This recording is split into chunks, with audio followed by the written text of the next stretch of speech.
SSC, railway, TCS द्वारा पूछे गए प्रश्नों का समावेश किया गया है और आज इसमें हम पर्यावरण एवं पारिस्थितिकी से संबंधित सभी प्रश्नों को देखेंगे। तो आपको वीडियो को बिना स्किप किए लास्ट तक देखना है। चलिए हम वीडियो शुरू करते हैं। इस बुक में ये सभी टॉपिक पर्यावरण और पारिस्थितिकी से संबंधित ये सभी टॉपिक आज हम कवर करने वाले हैं। तो इसमें सबसे पहले देखते हैं पारिस्थितिकी। पारिस्थितिकी तंत्र से संबंधित सभी तथ्यों को एक क्षेत्र में परस्पर क्रिया करने वाले जैविक घटक पर्यावरण के निर्जीव घटकों अजैविक के साथ मिलकर एक पारिस्थितिकी तंत्र बनाते हैं। एक कृत्रिम पारिस्थितिकी तंत्र मछली घर के द्वारा दर्शाया जाता है। पारिस्थितिकी तंत्र जैविक प्रणाली है। जिस परिवेश में जीव रहते हैं उसे क्या कहते हैं? तो उसे कहते हैं पर्यावास, हैबिटेट। वन प्राकृतिक पारिस्थितिकी तंत्र के उदाहरण होते हैं। पारिस्थितिकी तंत्र में ऊर्जा का स्रोत क्या है? तो ये है सूर्य। पारिस्थितिक तंत्र में कितने प्रकार के पारिस्थितिक पिरामिड मौजूद होते हैं? तो टोटल 3। ऊर्जा एक पारितंत्र में एक दिशीय प्रवाह प्रदर्शित करता है। एक भौगोलिक क्षेत्र में सभी पारितंत्र एक साथ मिलकर एक बड़ी इकाई पृथ्वी का सबसे बड़ा पारिस्थितिकी तंत्र बनाते हैं, जिसे बायोम या फिर जैव क्षेत्र कहा जाता है। एक बायोम विभिन्न पारिस्थितिक तंत्रों का एक संग्रह है जो समान जलवायु परिस्थितियों को साझा करते हैं। एक स्थलीय परितंत्र में हरे पौधे अपनी पत्तियों पर पड़ने वाली सूर्य के प्रकाश की ऊर्जा का 1% अवशोषित कर लेते हैं, इसे खाद्य ऊर्जा में बदल देते हैं। प्रत्येक चरण में मौजूद कार्बनिक पदार्थ की मात्रा के लिए औसत मूल्य के रूप में क्या लिया जा सकता है और उपभोक्ताओं के अगले स्तर तक पहुंचाता है? तो ये टोटल है 10%। अमोनीकरण जल चक्र की प्रक्रिया नहीं होती है। उद्यान कृत्रिम पारिस्थितिक तंत्र के उदाहरण हैं। नेक्स्ट है, किस जैविक प्रक्रिया में एरोबेस और एनरोबेस दोनों कार्बनिक पदार्थों की गुणवत्ता को कम करते हैं? तो ये है कंपोस्टिंग। नेक्स्ट है, पारिस्थितिकी तंत्र सबसे जटिल पोषी स्तर का प्रतिनिधित्व करता है। विविधता को पारिस्थितिकी तंत्र विविधता के रूप में जाना जाता है। बायोसिस्टमैटिक्स की मूल इकाई क्या है? पारिस्थितिकी। फसलों का चक्रण क्यों जरूरी है? मिट्टी की उर्वरा शक्ति बढ़ाने के लिए। स्थलीय जीवन रूपों को जीवन प्रक्रियाओं के लिए ताजा पानी की आवश्यकता होती है। नेक्स्ट है, उद्यान प्राकृतिक पारिस्थितिकी तंत्र नहीं होते हैं। किसी पारिस्थितिकी तंत्र में बायोमास पिरामिड उल्टा है। समुद्री पारिस्थितिकी तंत्र का तेल रिसाव किस पारिस्थितिकी तंत्र में देखा जाता है? समुद्री पारिस्थितिकी तंत्र में। भारत में सबसे बड़ा संरक्षित आर्द्रभूमि कौन सा है? तो ये है सुंदरवन। नेक्स्ट है, आर्द्रभूमि एक जलीय पारिस्थितिकी तंत्र है। सबसे स्थिर पारिस्थितिकी तंत्र कौन सा है? तो ये है समुद्र।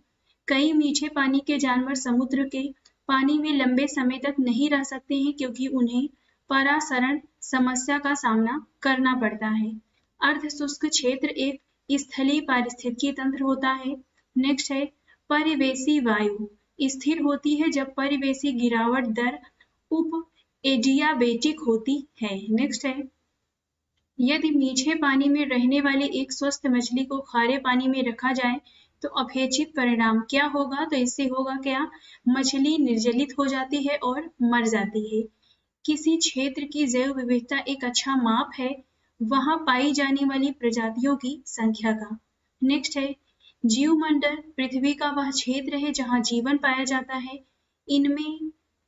इसमें निम्न में से क्या शामिल है? जल मंडल, स्थल मंडल, समताप मंडल या फिर क्षोभ मंडल। तो यहाँ पे तीसरे को छोड़कर जल मंडल, स्थल मंडल और क्षोभ मंडल शामिल है। बीओडी का फुल फॉर्म क्या है? बायोकेमिकल ऑक्सीजन डिमांड होता है। तालाबों और कुओं में से किस मछली को छोड़ने से मच्छरों को नियंत्रित करने में मदद मिलती है? तो ये है गमबूसिया मछली। नेक्स्ट है, बायोगैस के बारे में निम्नलिखित में से कौन सा कथन गलत बताना है? तो पहला है, बायोगैस में 1% से कम मीथेन होता है। दूसरा है, बायोगैस बिना धुएं के जलती है और कोई अवशेष नहीं छोड़ती है। तीसरा है, बायोगैस को गोबर गैस के नाम से भी जाना जाता है। और चौथा है, बायोगैस के उत्पादन में पौधों के हिस्सों, सब्जियों के कचरे और सीवेज का उपयोग किया जाता है। तो इसमें यहाँ पे हमें बताना है कि कौन सा कथन गलत है। तो इसमें गलत है, बायोगैस में 1% से भी कम मीथेन होता है, तो हमारा ऑप्शन ए सही हो जाएगा पहला। नेक्स्ट है, निम्नलिखित में से कौन सा जीवाश्म ईंधन नहीं है? बिटुमेन, डामर, बायोमास, पेट्रोलियम। तो इसमें बायोमास जीवाश्म ईंधन नहीं होता है, बिटुमेन, डामर और पेट्रोलियम होता है। नेक्स्ट है, विशिष्ट विशेषताओं या कुछ आदतों की उपस्थिति जो किसी पौधे या जानवर को अपने आसपास रहने में सक्षम बनाती है, ये कहलाती क्या है? तो इसे कहते हैं अनुकूलन। शैवाल और नीले हरे शैवाल जैव उर्वरक होते हैं। लाइकेन किन दो के बीच का संबंध है? तो शैवाल और कवक के बीच का। नेक्स्ट है, एस्केरिस एक मोनोजेनेटिक परजीवी होता है। परजीवी क्या है? तो ऐसी पारस्परिता जिसमें एक प्रजाति लाभान्वित होती है और दूसरी प्रजाति को नुकसान पहुंचाती है। सहजीवन क्या है? दोनों भागीदारों के अस्तित्व के लिए आवश्यक पारस्परिकता। नेक्स्ट है, जैव निम्नीकरण कचरे को आमतौर पर किसकी मदद से उपयोगी पदार्थों में बदला जा सकता है? जीवाणुओं की मदद से। पारितंत्र में नाइट्रोजन जीवाणु द्वारा परिचालित होता है। जीवाणु एक प्रमुख अजैविक कारक नहीं है। किसी दिए गए क्षेत्र में जीवित जीवों की कुल संख्या पौधों और जानवरों दोनों बायोमास कहलाते हैं। जीवमंडल से प्राप्त संसाधन और जीवन वाले जैसे मानव, वनस्पति और जीव मत्स्य पालन, पशुधन आदि जैविक संसाधन कहलाते हैं। नेक्स्ट है, जिनको जैविक प्रक्रियाओं द्वारा तोड़ा जा सकता है, जैव निम्नीकारक पदार्थ कहलाते हैं। नेक्स्ट है, कागज जैव निम्नीकारक पदार्थ है। भोजन, प्रकाश, स्थान के लिए प्रतिस्पर्धा एक ही क्षेत्र में बढ़ने वाली निकट संबंधी प्रजातियों में होती है। सैप्रोफाइट्स वे जीव हैं जो भोजन के लिए मृत और सड़ने वाली सामग्री पर निर्भर करते हैं।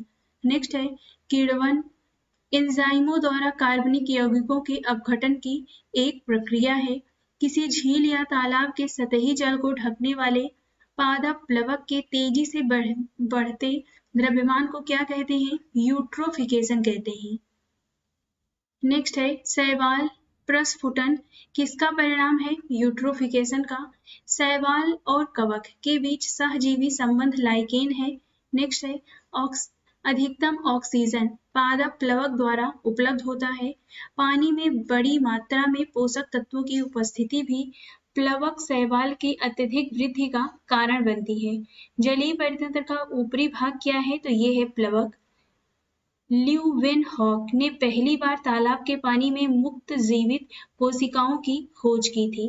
सभी हरे पौधे और कुछ नीले हरे शैवाल जो प्रकाश संश्लेषण द्वारा भोजन उत्पन्न कर सकते हैं, उत्पादक कहलाते हैं।